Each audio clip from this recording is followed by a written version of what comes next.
ces temps douloureux que nous traversons suite au décès de notre sœur Lucie.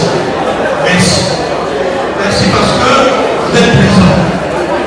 Raison pour laquelle nous nous apprêtons, le comité, à répondre à vos préoccupations. Mais je tenais à vous dire ceci que hier et aujourd'hui, on a eu 2 réunions marathon avec la famille Bunda. Et nous sommes maintenant en mesure de vous donner au moins 80% de ce que sera constitué le programme des obsèques. Et vous êtes sans ignorer aussi qu'on a eu un peu de flou avec notre frère Patrice qui, lui, s'est comporté comme président de l'ACC.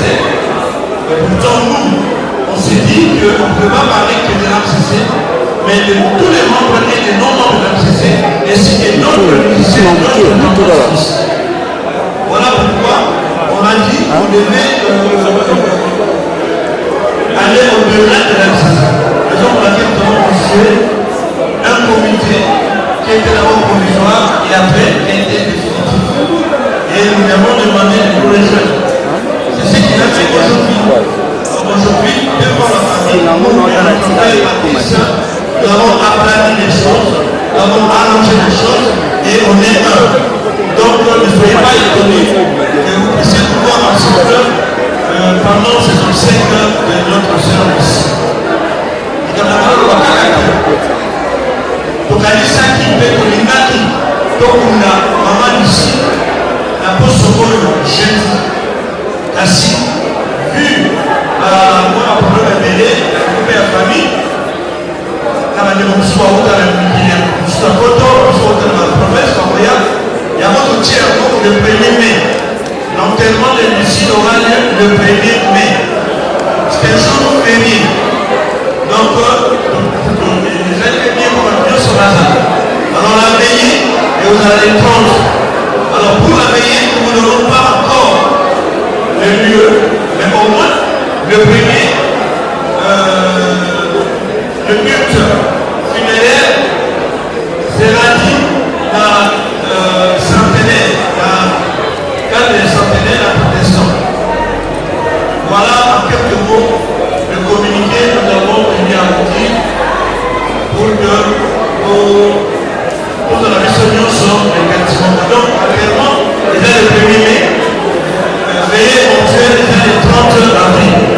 Merci, je vous remercie. Si vous avez des questions, autour de tout la paix, nous la coordination. Je vous remercie. Ok, Ndekogaya.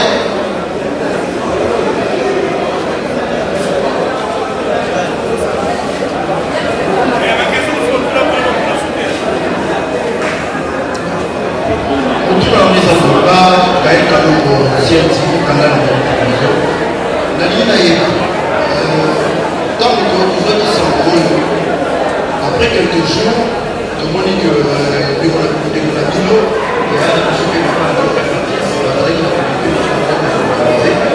et après, nous avons accueilli les mots nous sommes alors qu'il se soit mis par le candidat pour déjà plus de ça. Et nous, on a vu surpris que les compétents royales et tout ça, malheureusement, à côté des gens de le candidat. La ligne est à que l'on vote sur le candidat, la qualité est bien. Parce que nous avons dit que nous sommes en presse et c'est des démissionnaires. Parce que je suis président de la partie sur le service. On est très en retard. Maintenant, il y a pas de temps. Parce que nous avons la qualité de la ligne. Ndeko na isika toza mpe na ntango toza tokolekisa lelo ya koyeba azalaki nani na kalite ya nani ANCC. Je le répète, toza awa na cadre ya ANCC kaka te, au-delà même ya ANCC.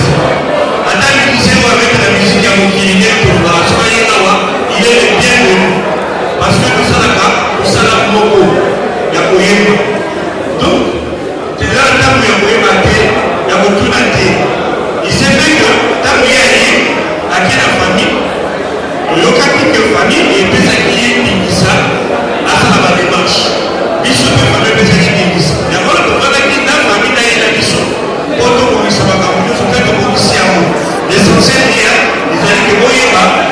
ici. Donc il n'y a pas de camp. La carte de ma campagne.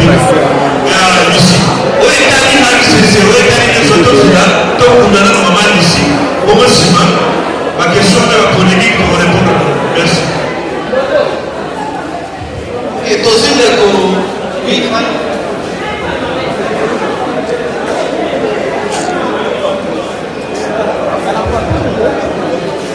là.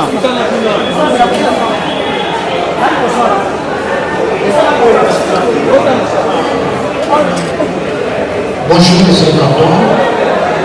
C'est Arfan Bassakissa, journaliste de la rédaction d'Amen Télévision. Ma question est celle-ci. Lors de votre allocution, vous venez de dire que vous avez passé l'éponge entre l'AMC et elle, Patrice Moyoso, qui était l'ancien président de l'AMC. Mais une question de curiosité, qu'est-ce que vous allez mettre en termes de dispositions pour éviter certaines ignominies qui se sont passées lors des obsèques de Marie Bissau et Madame Momoto? Merci. Merci pour la question. On a bien dit ceci. Si aujourd'hui la piste n'est pas prise au sérieux, c'est parce que quelque part, nous avons ouvert nous-mêmes les portes sans savoir. Par manque de transparence aussi. Mais cette fois-ci, en tout cas, je vous garantis qu'il y a et il y aura jusqu'à la fin une transparence qu'on n'a jamais vue. C'est-à-dire, toute personne qui apportera son soutien, sa contribution, sera identifiée, sera remerciée, aura sa lettre de remerciement et on va aussi lui dire le montant qu'il nous a remis et lui en remercier pour cela. Et les deux, on ne pouvait pas, nous, de notre côté, distribuer des lettres, donner des lettres dans les familles aussi longtemps qu'on ne savait pas ce que notre frère a déjà fait. Mais heureusement, aujourd'hui, il nous a vraiment remis toutes les lettres qu'il a déposées. C'est à nous maintenant de faire le suivi. Donc, nous avons foi, nous croyons à ce qu'il a dit. Et j'espère que le Seigneur aidant, on ira dans une très bonne direction. Merci. Oui, le contrôle Mamba. Merci beaucoup. Bonjour la comité. Bonjour la comité. Voilà. Nous tournons la maison de la mort pour un peu toucher. Là, vous pouvez la voir au lieu de montagne au sol. Les lots à l'être partout. Et il y a un mot au fait comme il y a Vimbo. Là, on va voir les problèmes. La limite est que pour la population ici, on sait qu'il y a 10 000 ou 20 000 $. Ce qui est égal. Pour ça, pour repenser à la famille, donc on va garder la belle précieuse d'ailleurs. Bien. Bon, tu as vu une presse et une coupage. Mais où est la contribution à Bino pour le droit et romanisme? Il y a comme ça, oui. Oui, nous d'ailleurs, je vous promets une grande émission après les obsèques. Autre peut se prendre rapport, Nyos, la haute salle, la restitution des obsèques. On va le faire, je vous promets, on le fera dans un bon cadre. Ok? Les deux. Par des bonnes spécialistes, nous aussi nous conduisons. Tout le monde a organisé comme vous pouvez faire la présence, on va préciser ton coup d'adété, ton coup d'adété. Mais le rôle est de la frontière juriste de l'évidence, mais salon. Celui qui est à si contribution d'ailleurs, bon, moi, on a évoqué la famille. Celui qui famille, on a fait sa vie de presse, famille dans le presse. Nous sommes en presse à dire, tout le monde a voté, pour sa famille. Et je suis sûr que nous sommes dans la claire parce que nous avons comme ça, on a des solutions, là, on a notre famille de Gaouza. La famille pour n'est pas qu'un pays. Ils ont ma frère, la maman, la maman, la maman, la papa, la maman. Alors nous évitons de dire des chiffres parce que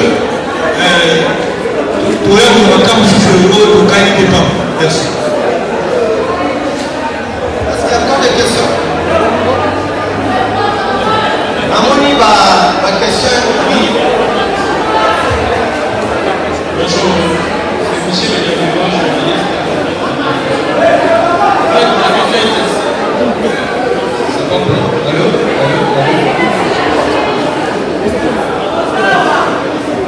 Allô? Donc, Michel Benagno, journaliste de la rédaction cette réunion. Ma question est celle-ci. Est-ce que vous avez un message à lancer à la ministère des Arts et Patrimoine? Parce que c'est un artiste qui est connu en République démocratique du Congo. Et là aussi, on voit que le ministère de l'Art et des États-Unis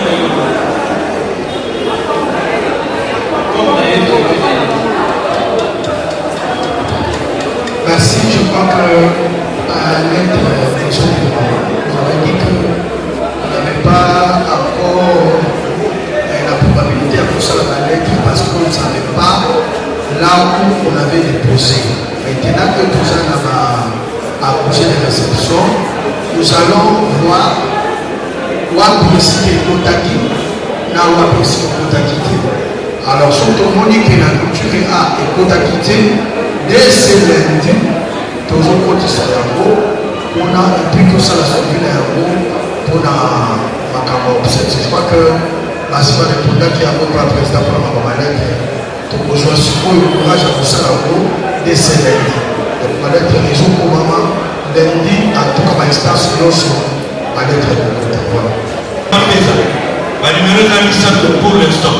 Mon a coupé sa numéro comme ça, nous avons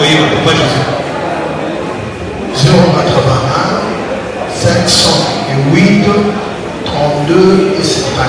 La Bandélie 081 508 32 et 79. Voilà. Pour ce qui est de nos principaux sur ma mission, nous allons pour la bande passante avec Michel. Maman fait sa numéro.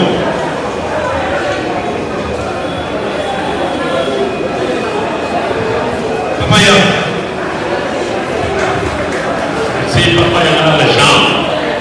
083 05 92 352. Je les prends. 083 05 92 352.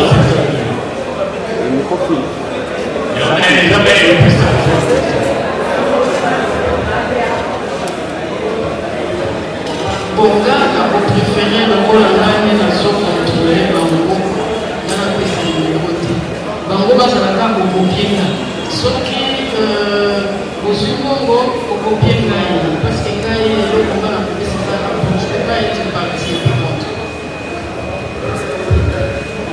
kobosana te soki otindi bongo sala capture osali capture ya écran na montant wana osali capture otindeli biso parce que liwe kocontrôle document na espèce tokotala espèce contrôle d'abord nous avons d'abord document parce que la maman qui est derrière moi et mosala na ye kovérifie document okotinda moko kokota na bureau il faut osala document soki osali capture te kotuna biso mbongo te lakisa biso capture na yo kotindeli parce que na moment ya vérification yo kotindela biso capture regarde déjà envoyé au temps pour comparer na bureau na biso soki tomoni capture na yo wana là tokocertifie c'est simple atoza na poto partout ayepesa eza na moment melo topesi ntina poto elekaka voilà je crois que vous allez bien.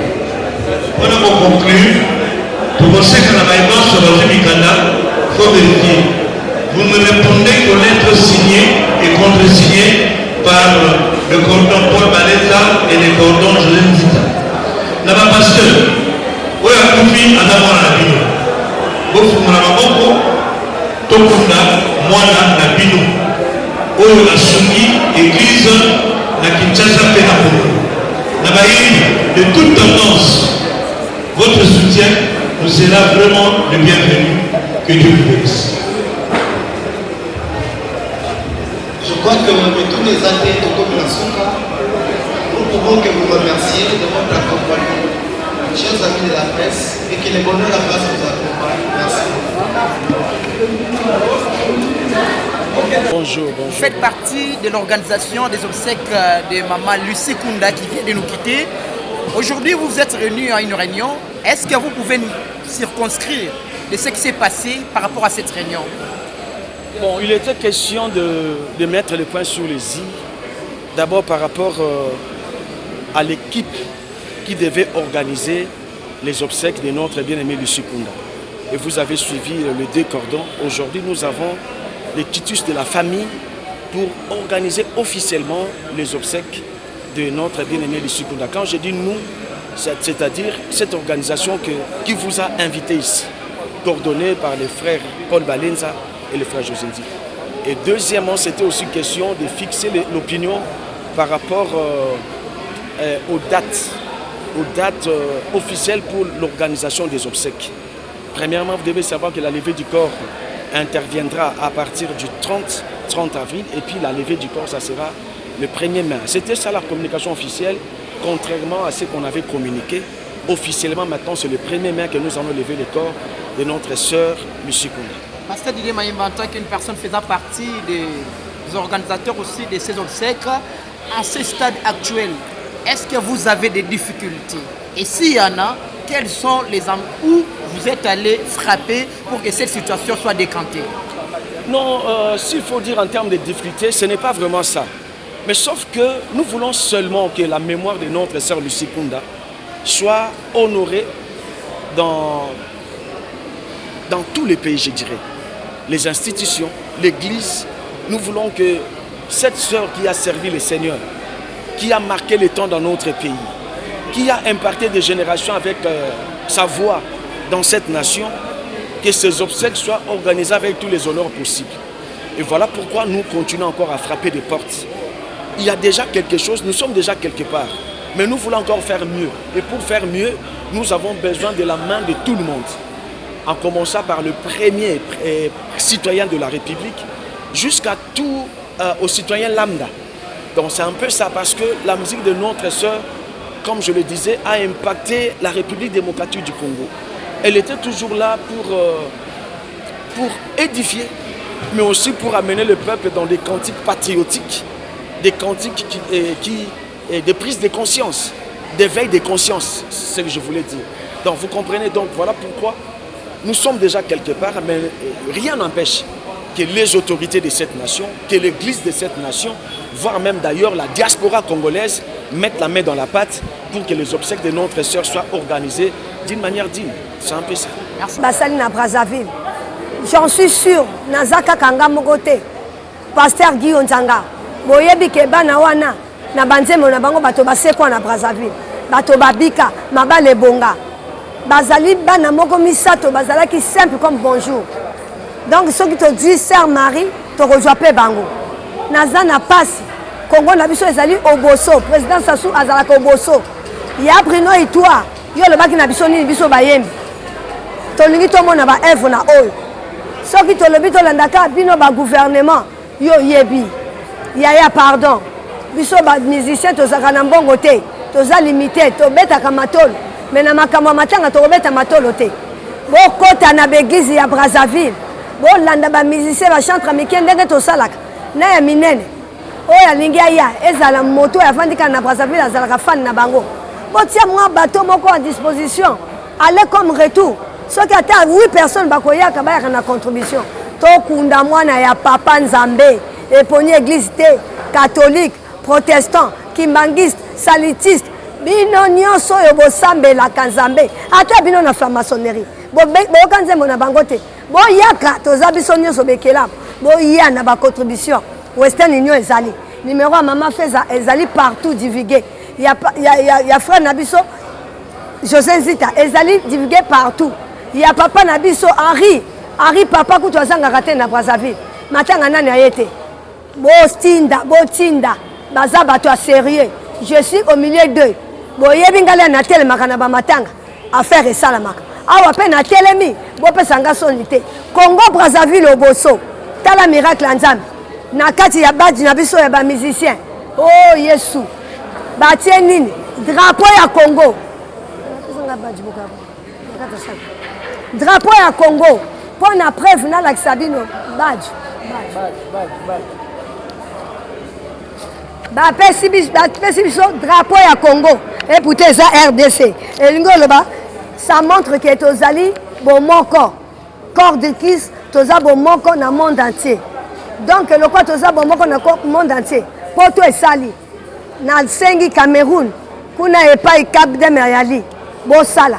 Papa talingani na Centrafrique. bosala maman kokolo yo moko oza na poto kuna bosala Serge Ibaka okota poto na nzela basket te na mema yo epa ya ngoi azalaki zairo aza pasteur c'est kokota poto na nzela ya nzambe Serge Ibaka opesaka na bamusicien oyo mpe aza musicien sala tata na mabina na ye nga mpe tata mosi no na bina mabina na ye bosala etali kaka bamusicien te yo fali boyaka oyo nde mwana ndako musicien boyaka nabengi bino na bakofi bino tu boyaka kuna mpe na ngambo ya Brazzaville boyaka bapapa roy bino nyonso naza na besoin na bino bamama titi boyaka soki politique ekotika biso bamusicien botelema ta boyo baza na baétranger okafor na Côte d'Ivoire nazobenga bino Joctane na Gabon nabengi bino bagaspard nyonso boyaka soki bokomaka ya Brazzaville bongo ya bano boyoka bango te nasuki wana.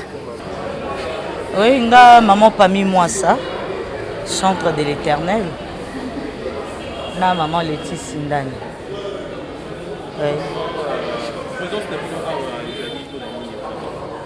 Oui, tous les membres AMCC. Alors le lot tous allés qui na réunion avant réunion à Souka pour na bobsé qui a maman ici. Alors tous allés qui na réunion ya mutoye poto kama mabongisa minyonso. Et voilà, c'est ça. Le peuple dit toujours rassurer bango que tous en a besoin ya toujours linga sincérité moi ezala na bobsek o ya maman ici et sango eke mabe ya bayembi que boina mais nous voulons que cette fois-ci ezala autrement dite matanga vraiment o ya ici et les ka malamu et les ka penza na cohésion malamu na libota o ekufeli na bisope ba musicien de loko vraiment oyo tozoyela ba réunion awa tant que membre de la communauté deux autres qui ont comme la cachée à manger la pasteur donc que tu vois bino pourquoi il va dire que tant que chrétien et ça le oui normalement tapé chrétien té et loko kaya kimoyibi ya fraude des locations parce que les ana onka pona ba musicien té na ba matanga batumini ba atoza moyibi to koma ka moyibi ozaka escrote batu bakomaka bongo et ça la soni oui et ça la soni et ça la peut passer mais c'est ce que je viens de dire que nous voulons que cette fois-ci to sepelite na liwango mais eye et beti sur la porte na biso andako mais to sepeli vraiment que cette fois-ci to soigner nanu eloko wana oyo e tambola na mato ya bato oza moyembi po akuta ata moyembi souvenir ya malamu nini oyo tikala nango na kala ya nzembo bon ba souvenir ya kolobeza ebele mais le sengi ya nzembo c'est qu'il faut toyembaka nzembo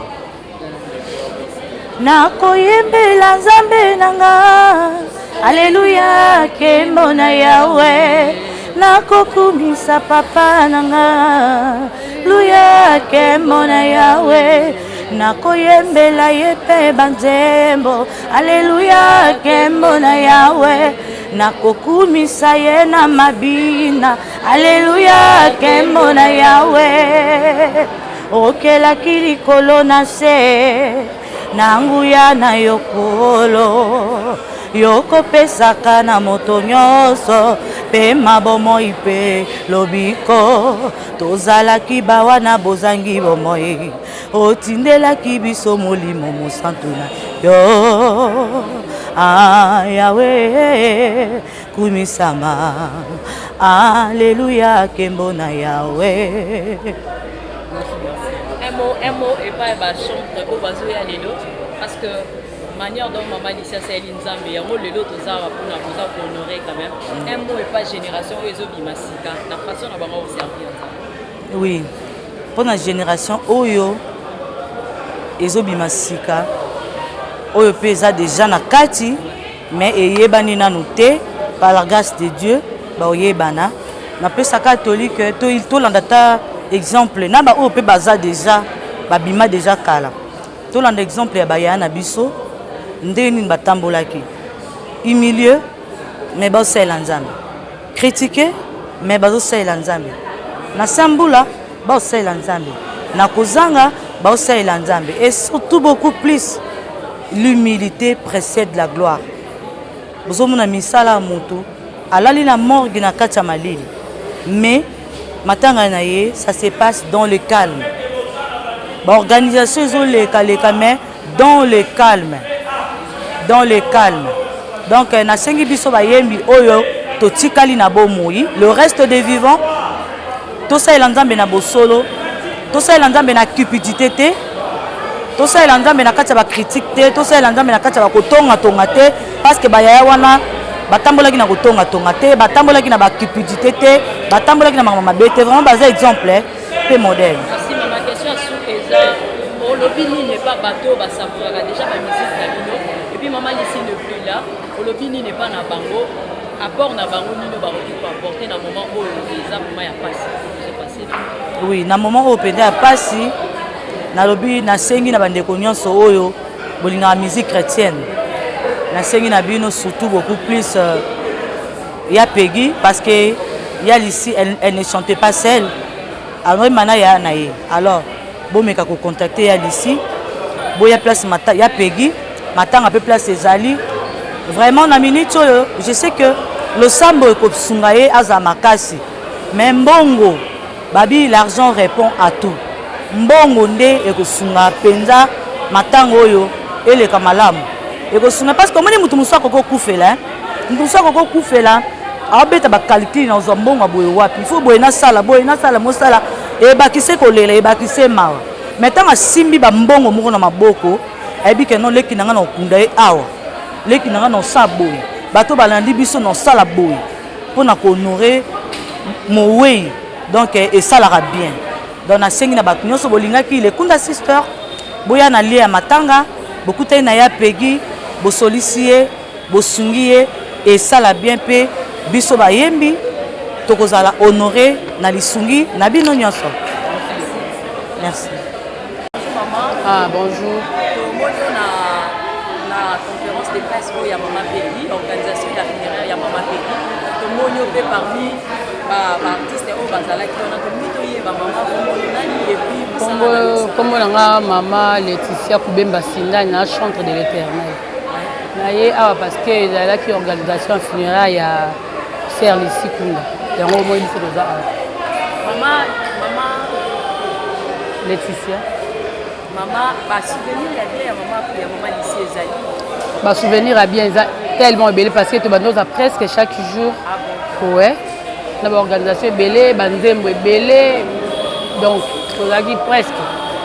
Si tu as dit que tu as maman Lissi, autant que maman Lissi, au télémobile, maman Lissi a dit moi, c'est moi qui me paye tendresse. Il y a un homme qui était. Quand on vient attendre moi souvenir, Ezali. Ma place, moi, tu vas attendre sous la réunion, moi, tu vas attendre. Si tu as commis avant, et que tu as mis un rapport, on a fait ces mots de ce cas-là. So avant oui c'est toi ngana se rapport to lingami ko ya ati je pense à la victoire wa so avant oui so to bena ta ba so panto ta ba ngoto bobo ke ko lia lo la vidéo ana donc ezaki parmi ba imu o dondo sala o to yeba na quand même un mot par rapport à sa manière de servir Dieu, peu importe la réalité de la vie, elle était là et puis ngai lo moko ya kitoko kaka oyo bango baondo sala bakoya concert na yo atopesi bango transport te oya so bayoki concert kingani obet baoya yo moko to cap ola surpris au monde bango na kati concert na donc bango bazaki servable surtout maman Lissi na yaya na Peggy en tout cas baba donc merci tant que chrétien MCC bazaki division mais le bakoma unité conseil ni ko pesa bango ba conseil mo ezaka baba sala nzambe ba mikolo ba yebini ba sala et alors tant baza mikolo mukolo nyonso ata so problème ezali esika ezali o yebi kaza frère no aza sœur na yo soki ezali aki na problème bon sangana toujours parce que na kombo ya Jésus-Christ asangisa kaka mais maman attitude wana oyebi ke libande ezotia makelele et pas bateau balandaka bino parce que y a des gens au bazar tant azolanda le biko aza idole nanga nalingaki tellement mingi naolinga mpe vie chrétienne nanga namemango lokola akosani kotuke la vie chrétienne au fond de Jésus-Christ mais lorsque toi tu représentes Jésus déjà moto ntango azomona admira po makasi mais feke babiloko ya mike ezokoma ozomona ndenge ezokitisa bapersonnalité na bino bon on appelle ça la réponse moko moto aza mokolo ayeba pe nini osala et puis na casquette nini lisusu oza nango banani baoyo po banani baotala yo nini osala soki okomprendre biloko wana makelele oto mosusu ekolobama mpo bamoni to bayoki esila nzembo moko okoyembela biso tosala biso mwa acapella mémoire ya mama Lisi. Yesu ndeko na bolingo yo olingi ngai mingi yo kufelaki ngai pe oh talisinga nzela yemba aleluya Masia, hallelujah, hallelujah, na Yesu. Gaina lingi kolo Yesu, hallelujah, na Yesu. En tout cas, les téléspectateurs, c'est bien ma case parce que Bayo qui s'ouvre à maman Lisi. Merci. Merci. Merci. Merci.